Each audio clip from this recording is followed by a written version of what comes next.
வயசானவங்க அதிகம் பேசினா கிண்டல் பண்றோம். பேசாம அமைதியா இருங்கன்னு சொல்றோம். ஆனா மூத்த குடிமக்கள் அதிகம் பேசணும்னு டாக்டர்ஸ் சொல்றாங்க. பொதுவா ஓய்வு பெற்றவங்களுக்கு நினைவாற்றல் இழப்பு ஏற்படுது. இத ஆங்கிலத்துல அல்சீமியர்னு சொல்றாங்க.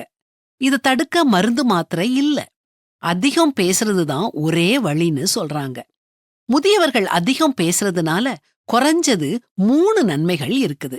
முதலாவது, பேசுறது மூளைய செயல்படுத்துது. நினைவுகளும் மொழியும் ஒண்ணுக்கொண்ணு தொடர்பு கொள்ளுது. அதுவும் விரைவா பேசும்போது அது சிந்தனைய விரைவுபடுத்துது. நினைவு ஆற்றல மேம்படுத்துது. அதிகம் பேசாத மூத்த குடிமக்களுக்கு ஞாபக மறதி ஏற்பட வாய்ப்புகள் அதிகம் இருக்குது. 2வது, அதிகமா பேசுறது மன அழுத்தத்தை குறைக்குது. மனநோய தடுக்குது.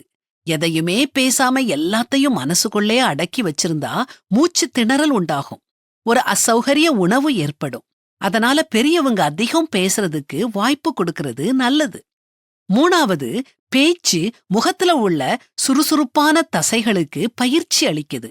தொண்டைக்கு பயிற்சி அளிக்குது. நுரையீரலோட திறனை அதிகரிக்குது. கண்கள் காதுகளை சேதப்படுத்தும் தலை சுற்றல் போன்ற மறைஞ்சிருக்கும் ஆபத்தை குறைக்குது. சுருக்கமா சொல்லணும்னா, அல்சீமியர் நோயை தடுப்பதற்கான ஒரே வழி முதியோரை பேச வச்சு கேட்கறது தான். அவங்கள அதிகமா பேச வைங்க. பலரோட பழக வைங்க. அப்போ அவங்க சந்தோஷமா இருப்பாங்க. நாம சொல்றத கேட்க ஆட்கள் இருக்காங்க. நமக்கு இந்த வீட்ல முக்கியத்துவம் கொடுக்கப்படுதுன்னு நினைச்சு உற்சாகமா இருப்பாங்க. வேதாகமம் சொல்றது மாதிரி அவர்கள் முதிர் வயதிலும் கனி தந்து புஷ்டியும் பசுமையுமாயிருப்பார்கள். உங்க வீட்ல பெரியவங்க இருக்காங்களா? அவங்கள பேச வைங்க.